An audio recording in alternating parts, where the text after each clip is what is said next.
get into this business, okay? There were 3 people that helped me get into television. And of course, one was Lee Zurich, the second one was Juan Kincaid, and the third one was Eric Ritchie. And of course, Juan Kincaid, my good friend, sports director over at Fox 8 Sports, is with us now. Juan, welcome to the show, my friend. Thank you, nice to be back once again. Good to have you back again. Back in the day with 4th down on 4 and everything else. When I was fledgling just getting into this business, you were there for me. I appreciate it. And man, you guys got some stuff going on over at Fox 8. I don't know how you find any time for your personal life, because again, with all the shows that you got going, and now you got more coming. Tell us about what's going on. Well, you know, football season is winding down, so we're really doing the last week, unless they make the playoffs, the last week of all the football programming. You know, game plan is on Wednesday night, last night, and of course tonight we have Final Bet. That's a year-round show with Garland Gillen. High school football show is over with now. Great season for our teams. And then, of course, the Final Play on Sundays, 10:30. That's a year-round show as well. So we'll have the Final Play, Fox 8 Overtime, and the Final Bet. Once football season's over, those 3 shows will carry us throughout the rest of the year and on to next year. Sounds good. And, of course, you got a big announcement with Fox 8. Oh, we're excited. Talk about it. We've got 10 Pelicans basketball games going to be airing live on our air starting January 12th. You see the schedule there. Denver on the road. We're sending Madeline Adams out there because it's a big deal. You know, we think about the Gray Station in Phoenix. They carry the Suns games now, and that's kind of the model. And we said, you know what? Why don't we get some games here on Fox 8 and all the Gray Stations in Louisiana, Alabama, Mississippi. You're talking about a 3 million person viewership increase potential for this basketball team, and it's something they never had before since they've been in this New Orleans market. So we're excited about it. You know, these 10 games, the Pelicans are playing their best basketball right now, so we're doing this at the perfect time. I agree. And you mentioned the Gray Stations across, again, the South. Of course, North Louisiana will get this get this team now. It'll be more of a Louisiana type situation, and this could maybe grow into something, right? Well, we're hoping so. We're hoping, you know, this 10 game will be kind of a model of what we want to do down the road, and we can see what kind of reaction we get from the local viewing community, and also from all the Gray Stations in this Gulf South. See what kind of response we get from the fans there. But I think it's going to be huge because you're bringing a basketball team that's playing really well. They've got faces on this team that people know: Zion Williamson, Brandon Ingram, CJ McCollum. They're playing good basketball now. They're one of the best teams in the West, if not the NBA, and they're finally playing up to their potential. And you're going to get to see them in 10 games over the course of I guess a month and a half, 2 months, something like that. It's a perfect time to do it. So January 12th until April 12th. I mean, only 3 of those games are at home, but that's okay. That's okay. That's okay, but they're good games. Denver's the defending champions. Phoenix expected to be there in the end. The Lakers beat the Pelicans by 44, not the last time, the time before in the in-season tournament. I mean, the Knicks are one of the best teams in the East. Indiana, I mean, there's some good teams on this schedule. So you're not just seeing the Pelicans play, you're seeing some of these, I mean, Steph Curry and Golden State. Down at the end, you're seeing teams that are going to be competing for the championship this year. Oklahoma City's second in the West right now. So there are good games on this schedule as well. And of course, you mentioned Pels are 9-3 since the debacle in the desert, where they lost, you know, to 40 to the Lakers, coming back, avenging that loss to 20 beating the Lakers. But again, 9-3. They've lost to Memphis twice at home, and Houston at home. Other than that, they've been perfect. So they're playing really good basketball. Well, let me just say this: this is why it's a big deal. Because we're talking about Pelicans first in this show. We've never done it before. It's always about the Saints, and we're close to playoffs here with the Saints. We're talking about Pelicans. That's how our station says, you know what, this is a big deal because this is a market that hasn't really been tapped from North Shore to South Shore, the river parishes, North Louisiana, all the Gulf South. Pelicans haven't tapped that market. Hornets didn't tap that market, and we're trying to. And of course, there's been issues with Bally's again. Of course. And this really gives folks an opportunity that again, have had the issues with Bally's to be able to watch this over the airwaves, over air TV. So it's a win-win-win. And look, the Pelicans got to be ecstatic. Oh, absolutely. Well, Willie Green said that you know, this is a chance for us to grow the brand. The NBA is all about growing the brand. As it's a global brand. It's all over the world. But in Louisiana, it's been a bit slow to come about. And the reason why is because the television packages they've had.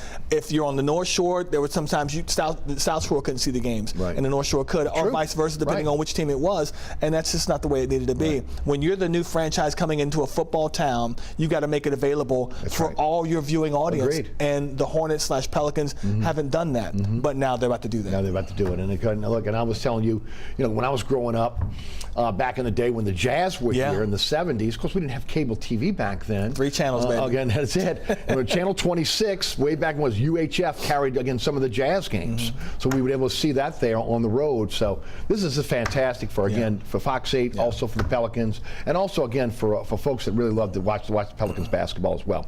Let's talk some Saints. Okay. 23-13 winner over the Bucks. They're 8-8. They're tied for first place in the NFC South. Tampa Bay holds the tiebreaker over the Saints for the division crown. Saints need to beat the Falcons on Sunday in the Dome. It's a noon kickoff. By the way, that's at CBS, not Fox 8. Yeah. CBS right now, if you got DirecTV, AT&T, they're not on the airwaves here. So again, that might be an issue. But again, Tampa Bay has to lose to Carolina. That would put the Pels, I'm sorry, the Saints into the playoffs as the division champs. The wild card, if the Saints beat the Falcons, Green Bay and Seattle lose, then they have an opportunity to go in as a wild card team.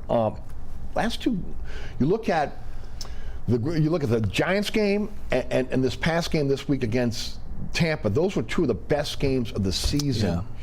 Yeah.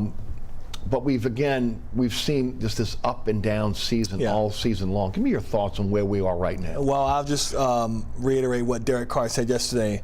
We are where we are. Right. We are where we put ourselves at. And so they're a 500 football team that's been up and down all season long. Right. They played average football at times and played good football at times. But when you put it together, it's been average, and that's why they're 8-8. And we said at the beginning of the season, a bunch of us in the office, that we felt like 9-8 was good enough to win the division. Well, 9-8 is going to win the division. Right. But it may not get the Saints into the playoffs. Right. Something else has to happen. So 8-9 could win the division, and that would be Atlanta. Right. If Atlanta wins the game against the Saints and the Bucks lose to Carolina, Atlanta goes in on the 3-way tie with an 8-9 record. It is just a reminder of just how ordinary, how basic, how just not very good the NFC South has been this season. Probably for the last couple of seasons as well. Just not good football within the division. You know what? And my frustration, and again, from on the radio, talking about on this show, is looking at the season and the schedule. This was one of the easiest schedules in the NFL. You were playing against inexperienced quarterbacks almost every week. Okay, the organization will tell you we're +1 or 2 in terms of the win column from last year, where they won 7 games. Okay, but when you really look at it realistically, it's that fool's gold, because you didn't play up to your capabilities. There were problems within the coaching staff and getting guys in a position to be successful. And then when you look at the schedule, most would say, if you're really playing well, you could have maybe won 10, 11 games. You should have. Should have double digits. And you're not going to get there. Obviously, Dennis Allen is coming back. There'll be a question on whether he's going to make changes or not. But is it fool's gold based on, again, what the schedule was, who the quarterbacks you played, to only begin mustering up 8-8, again, with maybe a possibility of on the outside looking in, whether with a win or a loss this week? I think what happened was, Eric, I think we all thought easier schedule. Right. What you've done to the roster in the offseason, the addition of Derek Carr, $150 million quarterback, that automatically things were going to be better, this team was going to be better, and they haven't been, for a number of different reasons. Carr hasn't played very well for the majority of the season. He's played better of late. The last 3 or 4 games they've won, he's played better football, and it's shown. Now, he's not going to be the first one to say, I'm healthier, I'm feeling better, because he said yesterday, I don't want to blame it on that, but he also said, I am feeling better, and if I'm playing better football. But I think what's happened, I think it's taken a little while for this offense to gel and get in sync with him. Sean Vazan reminded me yesterday, and I hadn't thought about this. This guy played in one spot for 10 years with the Raiders, Oakland, Las Vegas, and he was under one system there. To have to uproot, come to New Orleans or any other team, learn a brand new system under a brand new head coach, even though it's the guy that drafted you, that's a lot to take on. Learn the new personalities of your team, get in sync with those offensive weapons. I think this team should have been better than what they've been this year, but I don't put it all on Derek Carr. I think the players around him could have played better. I think the coaching staff could have been a lot better. One of my arguments, and we talked about this last night on Game Plan with me, Sean Vazan, and Jeff Duncan, was that when the lack of recognition from this coaching staff on what wins football games traditionally for this team. For example, Taysom Hill. You see when you have them in the game and give them the ball, they win football games. Why haven't you given them the ball as much as you have this year? Yes. Jimmy Graham, you've seen when he's in the game, you throw the ball to him, he catches touchdowns, or he makes big catches. That's right. He still has the ability to be a football player and an effective one in this league. Why don't you give him more opportunities on the field? Again, recognition. Derek Carr has been known for years as a better than average play action quarterback. Yes. But yet, the entire season, you don't do play action until the last 3 to 4 games of the year. Again, recognition. This is a coaching issue. Zach Bond, a pass rusher, which is what he was in college. Yes. But again, recognition. So while we want to sit and blame the players, and again, the players play the game, it's up to the coaching staff to put them in the best possible position to be successful. 100% agree. And this coaching staff has not done that. Dennis Allen will likely keep his job for another year. Right. But to me, like up in Baton Rouge where they dropped 4 coaches up there, there needs to be some significant change within this coaching staff underneath Dennis Allen. Because to me, if you don't make change there, then the head coach has to go. If the head coach is going to save his job for a year, then you make change underneath them because it shows that they're trying to do something right to make the programs better. If it doesn't work next year, then the head coach has to be on the chopping block.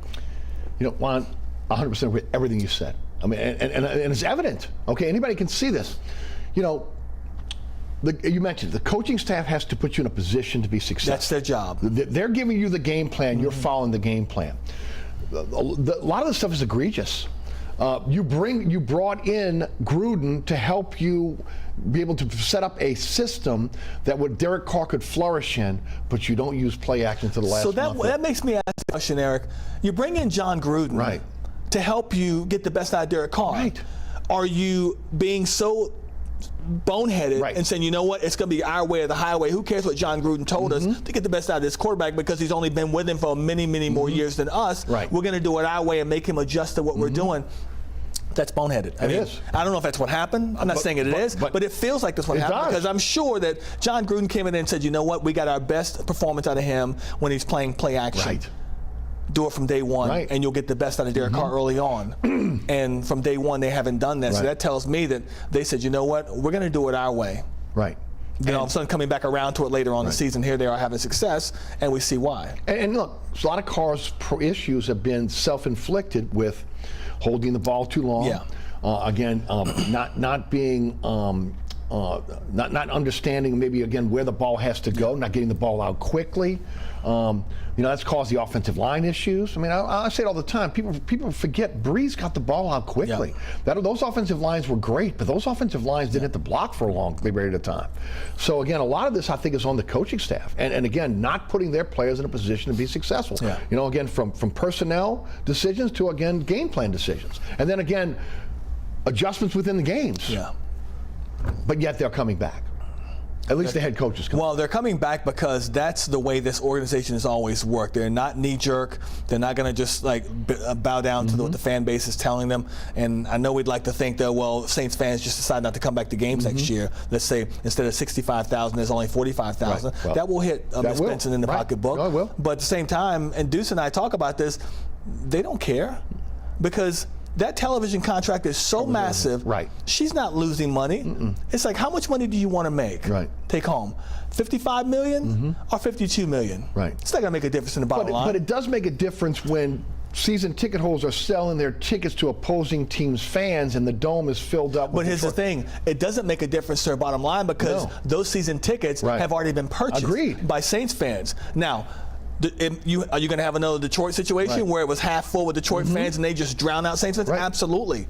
Absolutely. Not every team travels that way, but a lot of teams do. So, well, I mean, look, you get a chance to come to New Orleans for a weekend? Come on. I mean, if you're going to, I've always said this, if you're an opposing team and you're looking at the schedule and you're circling games where you want to go. Especially if you're a northern team. Where are you coming? Detroit, you're coming to New Orleans. New York, Cleveland. Come on. Absolutely. You know, so why again, not?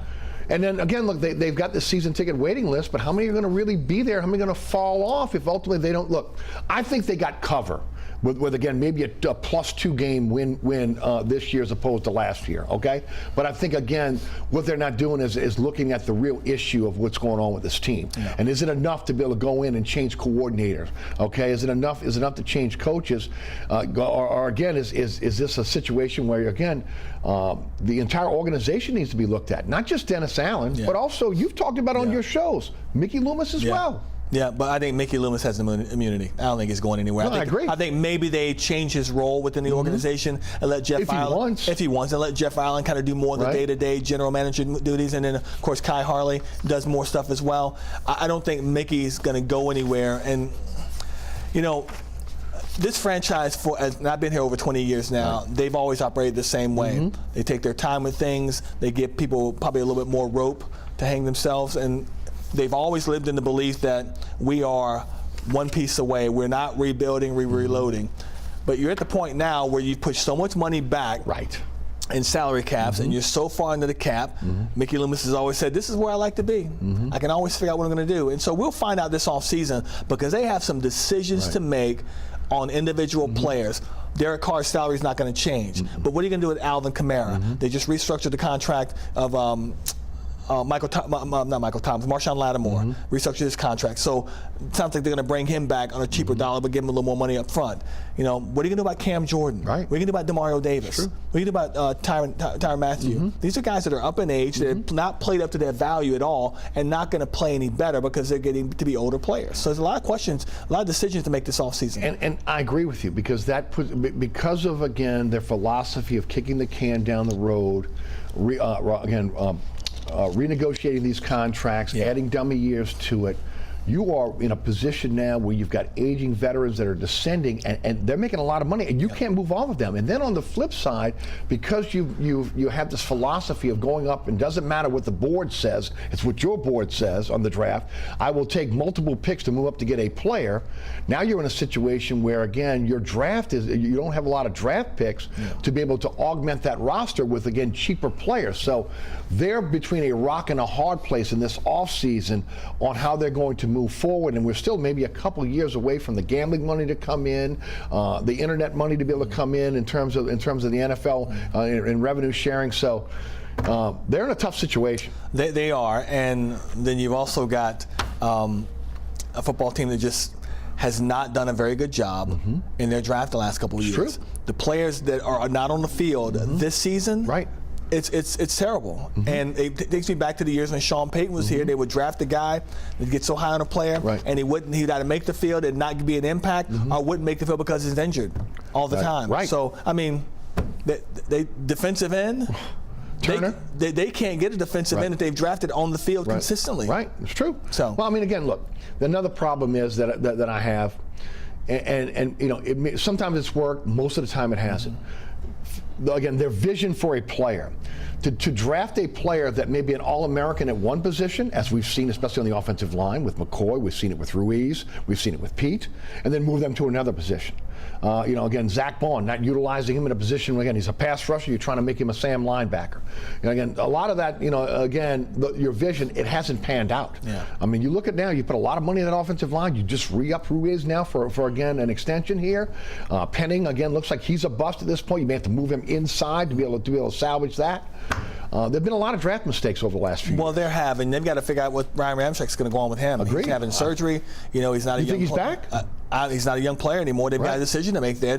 It's a financial. They're all financial decisions. Every one of them, but they again, really their cap. The problem is the cap hits are so high on these teams now. As you let these guys go, again, you don't have the money to maneuver around to be able to add talent. That's why, if you look around the league right now, as these players get to their second contracts, after you've groomed these players, taught them your culture, taught them how to be professionals, they're not able to afford them.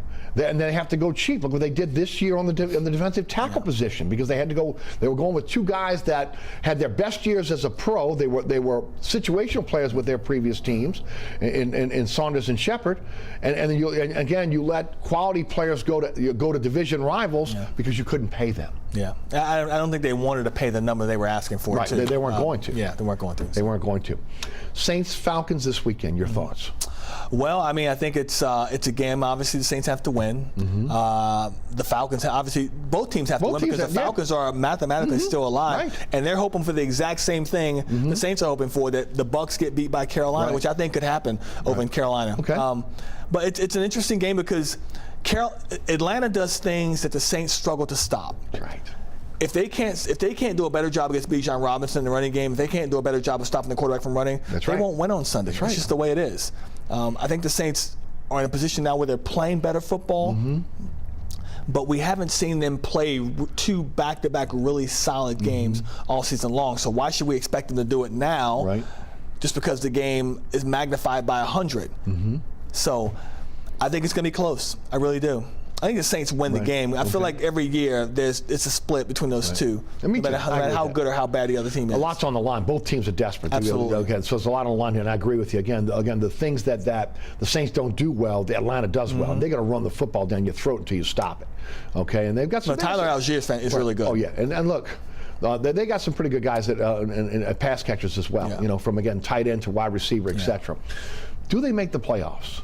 Saints? Wild card or division champion? Not wild card. I think too many things have to happen for wild card. And you know what they say, when you got to depend on someone to help you out, you don't get any help in the NFL. Right. Listen, I can't help but think back to the Green Bay game when you're up 17-0 in the fourth quarter. You win that game, you're not in this position. That's right. That's right. There's always those games. There's always those games. There's always those games during the season where you know you didn't take care of your business. And again, it comes back to bite you. Did they make the playoffs? I don't think so. I think Carolina makes it close against Tampa Bay because they have a lot on the line in terms of they're playing for a coach, guys are playing for jobs next year. It's an unstable franchise, but guys are they want to win. And you want to see some progress going into the offseason with Bryce Young. And they play well at home, and their defense is good. Yeah. And Tampa Bay. Well, Mayfield's hurt. Huh? Mayfield's hurt. Well, so, yeah, but how bad is he hurt, though? Well, you know, Sean and I talked about this yesterday. Drew Brees used to say, you know, the rib injury is something you can just shoot up and play. Right. So, my director's telling me he was limited today in practice. Yeah, so he's going to play. There's no question in my mind he's going to play because, one, he's playing against his old team. He wants to show them up, and he's playing for a contract. So Baker has something to play for as well. Do you trust the Bucs to be as bad as they were against the Saints? No, I don't think so. That was just a one-off to me. So I think they win the game. And I think the Saints go out because I think they go out as 9-8. Right. As we wrap up the Saints, changes. Do you see Carmichael back? Or if Carmichael's back, it's back in a different role. Okay. Yeah, we were talking yesterday, and I didn't mind this. You know, bringing in Gruden and bringing in his brother as a quarterback coach. You know. But then again, you have the whole thing of you've got an alpha in John Gruden. How's Dennis Allen going to handle John Gruden on the sideline blowing down his neck? And here's the other thing. If you're Dennis Allen, do you really want an ex-NFL head coach? That's the thing. Again, because you know if John Gruden's there, he's coaching the offense, you know he's one step away from being the head coach. That's right. And with this team's history of keeping things in-house, they would naturally turn, hey, John, interested in And here's the other thing. Again, you know, they would thumb their nose at the NFL as well. I mean, the problems they've had with Goodell in the past or everything else, believe they're not worried about, again, making Goodell angry by again, hiring this guy and with the PR flack may be, one way or the other. I think it's going to be an interesting offseason no matter what, whether they make the playoffs or not. I do think, again, it's a little bit of fool's gold with the cover they have right now with maybe +1 or +2 in terms of the win column based on the schedule, the quarterbacks, and, of course, the issues they have in terms of their roster right now. But well, I think they know they have to get better in the offseason. They have to. When you look at the schedule they have next year, it's almost a first-place team. It could be a first or second-place schedule. It is. It's ridiculous. So you're not going to have the breaks. But maybe not having those breaks will make them play better because they could look at the schedule this year and say, oh, backup quarterback, backup quarterback, backup quarterback, young quarterback, they had that every game. And so maybe you know when you play a weaker team, a lot of times you have the tendency to drop your level of play. Maybe because they have to play really well every game next year, maybe that raises their standard. The one surprising thing to me about on the defensive side of the ball is with the quarterbacks that they faced this year, in the past, defensive coordinator Dennis Allen would have feasted on those quarterbacks. And it didn't happen. Didn't have the roster this year to do it. You know, we talked about this roster defensively being elite from week 1 to about week 5. And then it went from here right down. Right away. They got old, they got slow, they got just beaten. And we saw it right in front of our own eyes, and we were waiting for them to come out of that cycle. Maybe this is just a bad funk they're in for 2 or 3 weeks, but no, it lasts the rest of the year. Now, it didn't help that Marshawn Lattimore was out injured, but the majority of your defense is still there. But they just aren't playing well. You know, maybe they got a little fountain of youth last week, and Demario Davis has had maybe 1 or 2 good games this year. He gets thrown every now and then. But as a whole, their defense is just not good. They get beat around the edges easier than any team I've seen in the NFL this year. They just don't have the team speed, and they've got to address that next during the offseason, likely during the draft. That's why I don't think they'll go for a quarterback first round. Right. Well, I think it's a mistake. I got to be honest with you. If you're looking at Carr, you got another year. You get out of the contract, but again, 2 years, $70 million. They probably are looking at that direct. They're going to be in his mid-30s by then.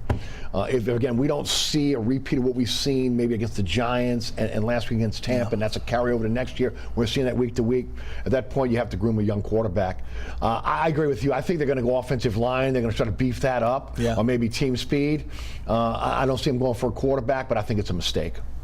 Well, you know, I think back to 2 years ago when they were going between Jameis Winston, Andy Dalton, and Taysom Hill. And I said then 2 years ago, this is the year to draft the quarterback because he can groom behind those guys for 2 years. And in 2 years' time, because these 2 years are throwaway years anyway. That's right. With Taysom and Jameis and Andy's your quarterback, no disrespect, but those guys aren't winning your Super Bowl. I'm not even getting you to the playoffs, and they didn't. So that would have been a perfect time to get a quarterback in the draft, groom him for a couple of years, and then give him the keys to the team. Anybody that's saying Hainer, we got to wait and see. Okay, you know, I mean, at this point, again, you know, who knows? But again, the best thing that could have happened is that the Saints had lost last week, and Jake Hainer played this week. And you can get an idea of what you got. See what you got. Well, even then, you know, it is what it is. All right, we'll take a break here. Sports director at Fox 8 Sports, Juan Kincaid, is our guest. We'll talk LSU, we'll talk Pelicans, and also Tulane football in the B block. You're watching Inside New Orleans Sports. I'm your host, Eric Asher. Stay tuned.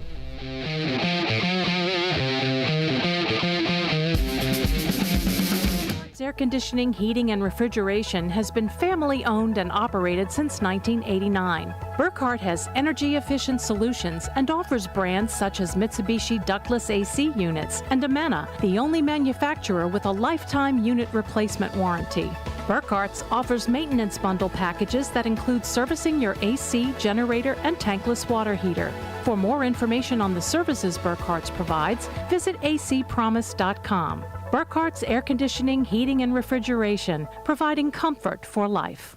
Located at 3701 Iberville Street in Mid-City is Katie's Restaurant and Bar. Open 7 days a week, Katie's offers daily specials for lunch, dinner, and Sunday brunch. Serving New Orleans cuisine such as fried shrimp platters, grilled redfish, and a fully stocked bar. And don't forget about our expanded event seating and local entertainment. Featured on the Best of Food Network's diners, drive-ins, and dives, Katie's Restaurant and Bar. Acadian Custom Shutters is locally owned and operated, specializing in interior and exterior shutters and window coverings, as well as awnings and patio covers. Acadian Custom Shutters offers American products with personal service and workmanship, serving the South Shore, North Shore, and Mississippi Gulf Coast. More information is available at 985-893-3119 or AcadianCustomShutters.com. Welcome back to Inside New Orleans Sports. I'm your host, Eric Asher. Juan Kincaid, sports director at Fox 8, is our guest. Let's talk LSU. They finished 10-3, 35-31 winners over Wisconsin in the ReliaQuest Bowl. Back-to-back 10-win seasons under Kelly. Again, I'll give. You look at back-to-back bowl wins now. I thought Nussmeier played really well, coming back from multiple deficits, and then the 98-yard drive to be able to win it all. And of course, what happened yesterday is really the defining thing for the offseason for this team, as Brian Kelly kind of cleaned house on the defensive side of the ball. Matt House, defensive coordinator, linebacker coach, was fired. Robert Steeples, cornerback coach, was fired. Kerry Cook, safeties coach, was fired. Jimmy Lindsay, defensive line coach, who was ill, was relieved of his duties. And of course, Mike Denbrock, the offensive coordinator of that prolific offense, left for Notre Dame. To me, the biggest loss is Denbrock. Oh, there's no doubt. It's huge. Absolutely. It's a huge loss. Yeah, it is. Let's talk season first. Okay. With the prolific offense and a Heisman Trophy quarterback, and maybe the worst defense in LSU history, your thoughts on coming out with a 10-win season. Well, you know, Brian Kelly has been saying for weeks, maybe months, that, you know, to be considered elite in college football, you got to get to 10 wins, got to get to 10 wins, got to get to 10 wins. So they're there. Does that make them elite? I don't think so. When I think of elite teams, I think of Georgia, I think of Michigan. True. The teams, I think of Alabama. Those are the elite teams of college football because those are the teams that are there every year. You know, Alabama getting into the college football playoff and they had more than one loss. To me, that's a respect and a sign of being elite. And that's how you're viewed in the rest of the country. LSU at times have been an elite football team, but it hasn't been consistently over the course of 10 straight years like it has been for an Alabama or for a Georgia. So it's important to get to 10 wins, yes.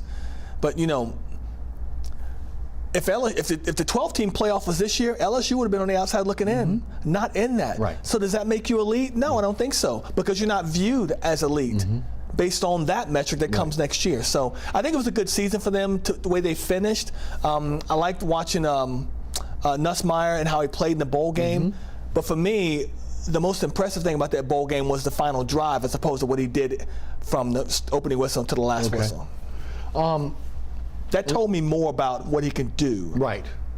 I still think that they went out and got the backup. They went and got a quarterback from Vandy. Yeah, A.J. Juan. Yeah. Okay. Maybe he's a backup there.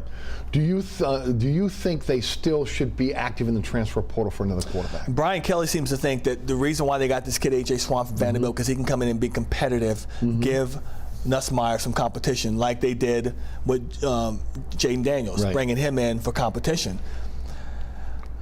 Outside of that, you have what, freshman? Yeah, freshman at quarterback. I don't know. I mean, here's the thing. Going into the portal is one thing. Going into the portal and finding someone that can immediately impact your team that's better or as good as what you have, to me, that's the point of going into the portal. Don't just go in there. Listen, if you learned anything last year, this secondary, you went into the portal and got players in the secondary and put them in there thinking they're better. They weren't even better than what you had. One of the worst secondaries for the school that used to be DBU. I've ever seen at LSU in a long, long time. So don't just jump into the portal and grab a player because he's there. Right. I mean, get somebody that's there that can be as good as what you have in Nussmeier, or maybe a little bit better, where he will challenge Nussmeier. To me, it's Nuss's job to lose. Me too. And that's the way it should be. But you want competition. But I want competition. Right. I would say this. They look solid at starting quarterback. They got Jackson and Holly coming back. Those are two young running backs for them. They'll be good there. And they got Holland Berry yesterday. Right, but that's 2025. That's 2025. That's 2025. So they got wide receivers. They made a little bit of an upgrade there, but they're solid on the offensive line. At tight end, they are stacked at tight end. That's why I think it may become more of a pro-style offense next year. Running the football. Running football and then throwing to the tight end. I agree. Yeah. I agree. Now, defensively, they were slow. Especially defensive backfield. I thought they lacked the skill set that we were accustomed to. I thought defensive line underachieved. Yeah. And I think when you look at this defensive staff, there are a couple fireable offenses. First of all, the use of Harold Perkins Jr. Okay, and then Whit Weeks. Don't get me started. Whit Weeks is a guy that every time he's on the field linebacker, he makes plays. Yeah. Okay, when you can't get those guys in a position to be successful, you can't motivate the players that are going to be in the NFL on that defensive line to play well for you. That's an issue, and that's why we're seeing this overall change on the defensive side of the ball, and it was needed and necessary. Well, Brian Kelly's to blame for this one. I agree. I don't care who's coaching on defense. It's true. You can't decide how you want to play Harold Perkins. You can't decide. You trying to change who he is? Look at this kid last year as a freshman. Right. One of the best defensive players in America. Why are you trying to change what's not broken? Right. Can't change. That's Brian Kelly. Right. That's trying to do too much. Eric, that's trying to. No, I'm with you. Come on. That's overthinking it. Oh, that's exactly what it is. No, it is, because again, what you're doing is you got Lawrence Taylor, you're trying to turn him into Mike Singletary. Yeah. Why? What are you doing? Why? Make the guys around him play better. Exactly. But don't mess with the one guy that you knew exactly what you were getting, and opposing teams had to game plan for. Know where he is before the ball is snapped. Agreed. And they took all his power away at the beginning of the year. And that's Brian Kelly's fault. It is. I tell you what, it really surprised me, the reaction of the players yesterday on social media with the firing of Matt House. Yeah. They seemed to be happy that, again, he was moving on. Which, again, again, in today's world of social media, obviously people are going to express themselves, but that really surprised me. Yeah, and he may not have been the right fit for there. Well, he wasn't the right fit there. But players got to make plays. Agreed. And this but LSU, you got to put them in a position to make plays too, right? Yes, but Eric, I mean, that defensive line was substandard. This is one of the worst tackling LSU teams I've seen in a long, long time. Agreed. I agree. Their secondary, those guys cannot cover. Bad angles. And no offense to Southeastern or UL Lafayette or Nichols, whatever, but LSU should never be going to those schools to get players to start in their secondary anywhere on their field. They should never be doing that. It's the other way around. Nichols, Southeastern, they're getting what LSU can't keep. Right. That's a great point. That's the problem. Right. That's a great point. And that leads us to, again, what is going to have to happen here. I talked about it on the radio show this week. You look at recruiting right now. LSU is ranked 8th to 11th in this 2024 class. You'd say, oh, that's pretty good. But Georgia's 1, Alabama's 2, Texas is 3, Auburn's 7, Oklahoma's 9. If you're not in the top 3, competing in this, again, very, very even tougher SEC, you're not going to be elite. You have to be able to compete with the Georgias, the Alabamas, the Texases, to be at the top of the list when it comes to recruiting. And then that transfer portal, as you mentioned, you've got to get guys that can come in and immediately make an impact for you. Well, it's so much more difficult than that, I think. Transfer portal, first off, you can only be as good in the transfer portal as your fundraising base will allow you to be. Right. But at LSU, shouldn't you be able to have the money for You should be able to, NIL? but we don't know the specifics about how much money they're giving to this football team to use and spend. And then, of course, Brian Kelly's saying, I don't want a player to come here because I've outbid someone else, because then he's coming for all the wrong reasons. I get the whole thing about all of it. Recruiting-wise, I am less worried about getting 5 stars here across the board than I am what do you do when that player's in the building and building him up to a player. I think of Justin Jefferson, not a 5-star player. There's a long line of players that have come to LSU and been great players, turned into really good pros that were not 5-star players. True. Agreed. So it's how you are able to coach that player up once he gets in your building. Because 5 stars can be great in high school and come into college and go right down to be a 3-star player because they haven't developed. How does LSU develop players? That's the important part. You look at their recruiting class this year, I believe 31, 32 players, and 28 are true freshmen. 3 transfers. It's an exact reversal from what he did last year in his first year because he had to get players and they could compete right away. So he's basically triage the program. Yeah, and the majority of players are like 4-star players. To me, there's not much difference between a 4-star and a 5-star if you coach them the right way once they get in-house. There's nothing wrong with a 4-star player starting for your team if he has the ability to start for your team. Sometimes being a less starred player can be a motivator for that player, saying, you know what, these guys didn't want me, but you took a chance on me. I'm going to show you why you were right. Worst defense in maybe the history of LSU. Kelly has to fix that this year. That has to be fixed going into this season. Coaching staff, players on the field, etc. Or I think the seat gets hot, very, very hot. Now, we'll ask you this question. Michigan, if Harbaugh moves on, do you think Kelly is a candidate? Do you think he wants that job? Obviously, he won't say it out loud. Of course. But opportunity is opportunity. I don't trust any college football coach to sticking around longer. This is why I love the NIL and the players' ability to transfer when they want to go. Because coaches have been able to do it for years. A better opportunity comes here elsewhere, they're up and gone, and the player that they recruited to that previous school is stuck. Having to play for someone else. Now that's all changed. I'm okay with that. That's why I love NIL. Will Brian Kelly go to Michigan? I mean, it's on the level of LSU. And in fact, it's probably considered more of an elite school than LSU is. It's an easier road, to me, to a college playoff. Come on, you just brought Texas and Oklahoma into the SEC. Yeah, you're right. I didn't think about Texas and Oklahoma. Yeah, you're right. It is because you're dealing with Ohio State, and you're dealing with some Pac-12 schools. Yeah, and Penn State, maybe Wisconsin every now and then. Yeah. Michigan State. It is an easier road. I think it's an easier road. Now the question is, again, he mentioned wanting to come to LSU because he wanted to be in the SEC. He wanted to compete against the best. Does that happen? I want to talk transfer portal for you because you just brought that up. To me, the NCAA has got to do something about, again, the transfer portal when it comes to football. Again, I don't think an athlete should enter the transfer portal until after the national championship is concluded. Because I think that when you look at this winter transfer portal now, we're always going to have opt-outs for the pros, right? But I think what it does is it devalues the bowls. It basically becomes an early spring game for you because you're having to play players that didn't play for you during the season.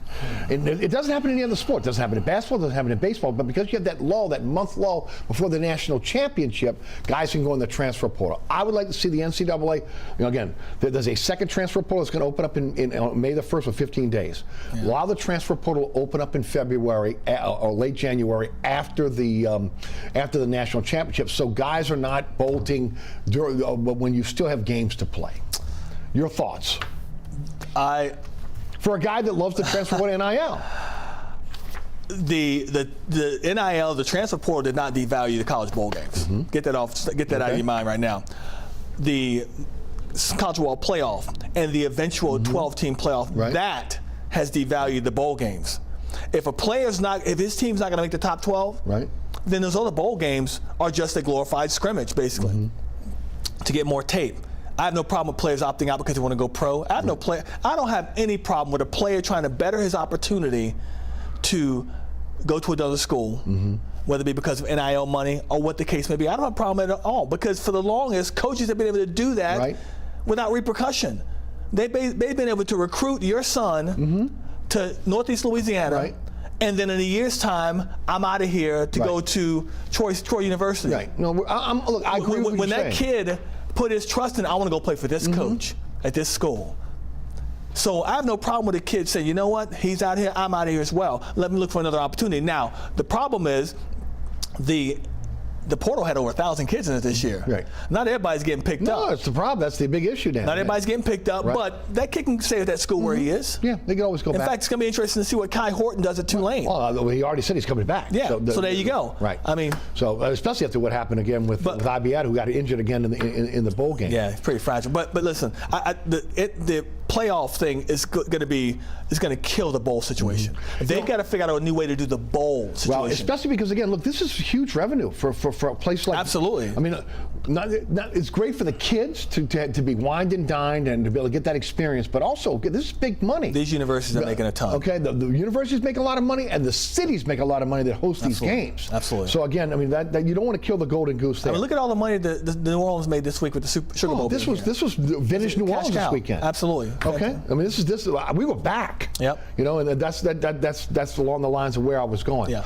A lot of talk about Blake Baker being the defensive coordinator for LSU. Do you have an opinion? I do not, because I think that I do say this. I believe that Brian Kelly had in mind someone he wanted to give the job to before he made this decision. He talked about at the bowl game in Tampa last week. I'm going to make a decision on my defensive staff after we get done with the bowl game. Didn't want to have a distraction. But you already knew then.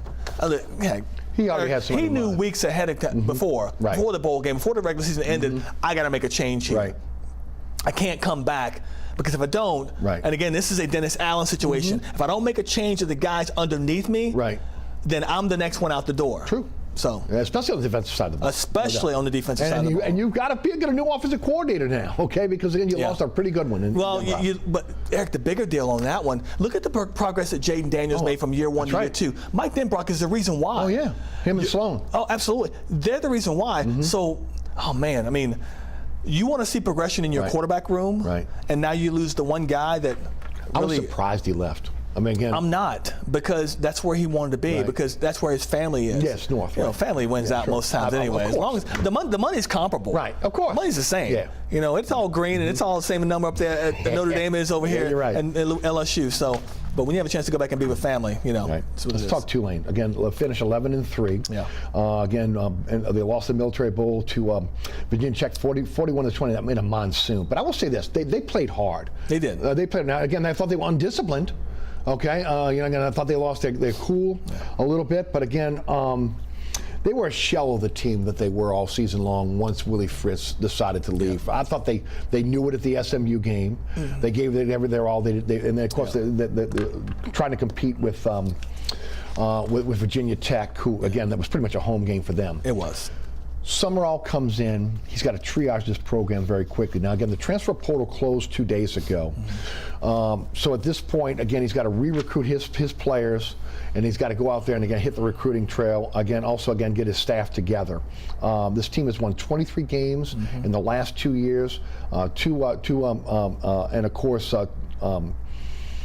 What are your thoughts on Summerall and the job that he has now coming in? I think what's going to be interesting, because he won just as many games in the last 2 years as Willie Fritz did over at Troy.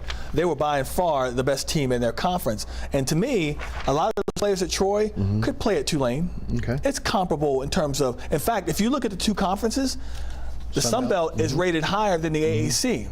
So my thinking is Summerall will say, you know what, these guys I've recruited to Troy, even some of the transfer portal guys over there, come over here to Tulane. Well, they know his system. They know his culture. They know his system, exactly. So again, you always, the same thing Willie Fritz is trying to do right now in grabbing Tulane players to bring them up to Houston.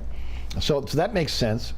When you look at next year, the schedule is really in Tulane's favor on paper. And listen, it's in their favor for years to come if they stay in the AAC, which I will find interesting if they decide to move eventually. Well, here's the deal: SMU goes to the ACC, right?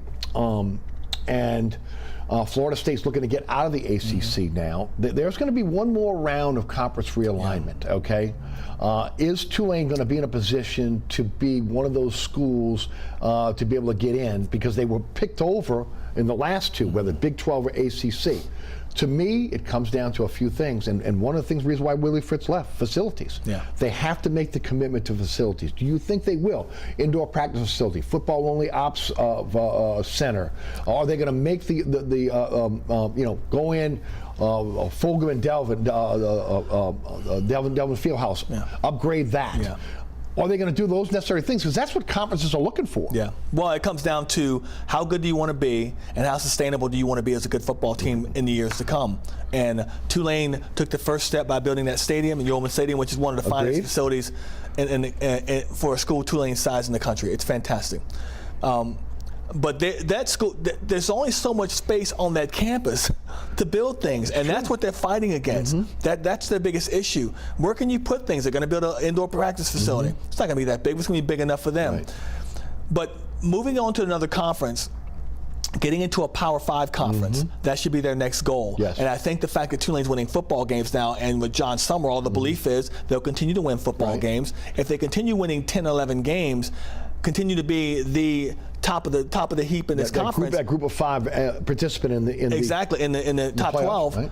Then another conference is saying, you know what, that's an attractive team to bring over to our conference because they win games, and even bigger, they would start tapping into this New Orleans market for players, TV market which is what a lot of teams want to do that are not in the New Orleans area. So I think Tulane will do more to make the program more attractive to players. Because again, if you want to start competing in that top 12, you've got to get even better players here than what you have already. Yeah, I would agree. For the Tulane fans, I think they have to look at this now as saying that it's going to be a stepping stone for Summerall, but that's a good thing. Because again, he's going to, in order for him to move on, it's going to have to win 10, 11 games a year, and that's a good thing for Tulane. Eric, that comes down to understanding who you are as a team. Tulane fans drive me crazy. They think they're a Power 5 school, but you are not. You are where you are as a team. You're trying to get to where you want to be. But understand, this is a training ground, if you will, for good coaches. Willie Fritz came here, and they were so mad at him because he left. Like, come on now. Well, look, that's on them.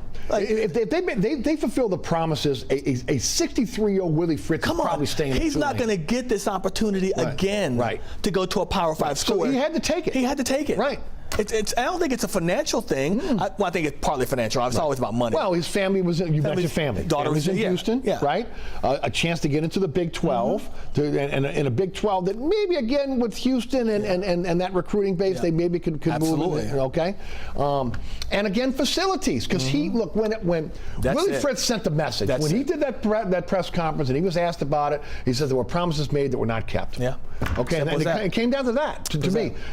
If you put him on a lie detector, and if everything was done the way they were promised, maybe he doesn't leave. And if you go 2 years from now, John Summerall's had similar success, and they haven't fulfilled any promises they told him they were going to do, because Summerall's, it's an upgrade for him to come from Troy to here. It truly is. It is. But he's looking to get to a Power 5. But he's looking to get to a Power 5. He's looking to get to and he's young. Texas, he's not Willie Fritz. Baylor, wherever. Right. Exactly. You know, so but people should not be blaming Willie Fritz. No. Listen, he left this program better than any coach ever did. 23 wins in the last 2 years. Ever did before. Come on. No. Now he's about to get cash in. Yes. Listen, coaches are going to say what you want to hear when they get the job. I want to make this my last job, blah, blah, blah. You have to understand that. If you don't understand that, you're not paying attention to the way coaching goes. All right, Pelicans. As we mentioned, as we opened up the show, Fox 8 and Gray Television will carry 12 Pelican games starting on January the 12th. Yep. Pelicans are 21-14. They're 6th in the West. They're 7-3 in their last 10. They're 8-3 since losing to the Lakers in Vegas. They've had 2 home losses to Memphis, one home loss to Houston. They're playing their best basketball. They're literally again.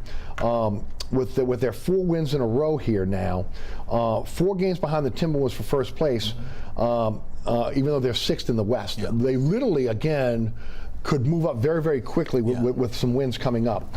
I thought this win last night against Minnesota was a huge statement win for this team. You're talking about the best team in the West. You're talking about going to a place where they've only lost 1 game all season long, and I think they're playing their best basketball right now. Zion is playing well, not just, again, in scoring, but he's playing defense. You saw that block last night against Anthony Edwards, which was incredible. Again, he's rebounding. And he's not getting the calls on the game. No, he's not. Either. Still not. But the big 3 are playing well, and the supporting cast is playing well. Talk about the Pels. That's the most important thing to me, is that when those guys are off the court, and Willie has figured out the rotation to where you never have all 3 off the court at the same time. That team is balanced to where you can have at least 2 on the court at the same time. They've just been good.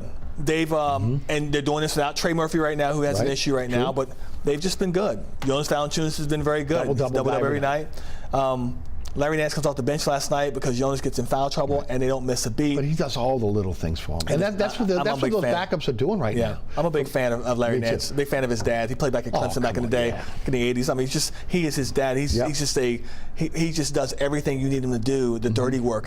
But this team as a whole, they are just playing better on both sides of the ball. I agree. They're playing better. Their ball movement, unselfishness in terms of passing the basketball. They've been, again, you look at it, look at Zion last night. What he had, 5 assists? 6 assists. 6 assists. So I think all 3 of the top 3 had the 5 or 6 assists last night. Okay. There was a stat last night that was given out by one of the broadcasters that said that when the big 3 have 5 assists, that they don't lose. Yeah. They're 3-0. Okay. Also, doesn't hurt when they have 70+ points together, the 3 as well. Right, there you go. I mean, you're getting contributions from all over the court, and that's good to see. Well, and again, you're getting winning plays from again Herb. You got you talk about Nance. You got Jose, Dyson, Najee coming off the bench. They're doing the little things that win, and then again, playing good defense that creates easy offense and gets the pace up. So again, to me, they are playing the best basketball of the year, and this is a team that I think right now could beat any team in the league, could beat any team in the West. Yeah, I think they do have some matchup problems. I think they may struggle against like a Denver, or they may struggle against Oklahoma City, who's playing lights out. Their average age is like 22 and a half, something like that. They're so young, but they're so good. But I think if you look at the one thing that's really changing about this Pelicans team this year, Eric, that's had a direct effect on their winning, making 3-point shots. Right. I believe they're making about 41% right now, which is up from last year. Willie Green said at the beginning of the year, we want to shoot more threes with the hope that they would make more threes, and that has happened. Well, Herb's knocking down threes now. Okay, that's something. On a consistent basis. Okay, you knew that Trey Murphy, again, was going to do it. You bring in Hawkins, again, when he's had his opportunity, he's knocked them down. And I like him because he's not afraid. No, he's not. Even when he's not making, like he was struggling against Minnesota. True. He made one early, and he missed like 7 in a row, but he didn't stop shooting. And that's what a shooter has to do. Mentality, right? Mentality. Keep on shooting. You know it's eventually going to go, and you didn't forget how to shoot all of a sudden. And I like that about him. Alvarado, Najee. Najee's got that corner 3. No, across the board, they've worked on their 3-point shot. But to me, again, I thought they needed an athletic big. I agree. Between Nance and Valanciunas, and look, even Zeller, who's come in and giving them, they look like they're pretty solid in the middle right now. I think they're a complete team if they can stay healthy. So the big thing is the big 3 have been healthy. Big 3 as in Zion. the biggest of the big 3. But Zion, CJ, and also Brandon have been. But I go back to Zion because the biggest of the big 3 is Zion, and his health has stayed complete. Yes. His conditioning is getting better. You can see that's what we have to have. That's why you're seeing him play defense. Yeah, exactly. So, I'm going to agree with you. I was thought in the offseason they would go out and get themselves an athletic big man. They can be a rim protector. Right. And But if the guys around Jonas can play better defense, that being Zion Williamson, I've never understood why Brandon Ingram is not a better defender. He is like 7'4" with his arms extended. Yeah. When he plays defense, he's fantastic, but he doesn't always play it. So the guys around him, if they play defense as well, then you aren't so dependent on having a athletic big man in the middle. But then you're going to come against teams like Denver. Right.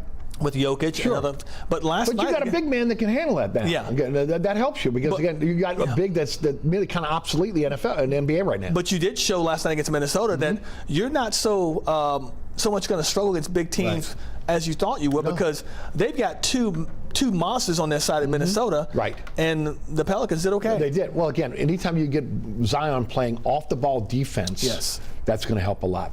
One more time, when we put up the Fox 8 games that are coming up. Again, 12 games for Fox 8. Can't wait. Starting on January 12th at Denver, the defending champs. Why not? Madeline Adams is going out early for that game. She'll be in our newscast all day Friday. We're going to have a pregame show, which precedes the Pelicans pregame show on Bally's, but our pregame show is on Fox 8. This is a great deal for Pelicans fans. Yes. For the entire Gulf South. I agree. Because we're talking about up to 3 million people getting eyeballs on this team.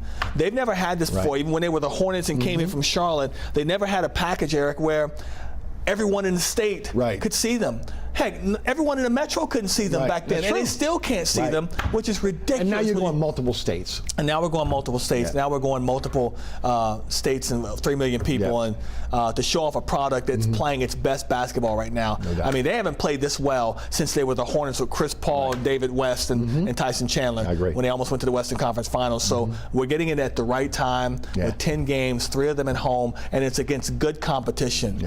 There's good competition on that schedule. It's one of the best thanks teams. for being with us today. My pleasure. Juan Kincaid of Fox 8 Sports. All right. Thanks so much for tuning in. Plenty of ways to catch our program now. There's a QR code on your screen that will take you to my website, ericasher.com, or the WLAE-TV YouTube channel. You can catch me on the radio. That's 4 to 6 weekdays on 106.1 FM. You can listen live at ericasher.com. The iHeartRadio app and TuneIn Radio apps are our digital platforms, and Anchor Spotify is where you can find our podcasts. I want to thank our underwriters who make this show possible. Each and every one of those underwriters. Please support our underwriters. And special thanks again to our production staff here at WLAE-TV, which includes Ron Yeager, Jim Dotson, Logan Graffia, Danielle Wick, Alex Chacon, and the best director on the planet, William Hill. For Juan Kincaid, I'm Eric Asher. Thanks so much for tuning in. We'll see you next week for another edition of Inside New Orleans Sports.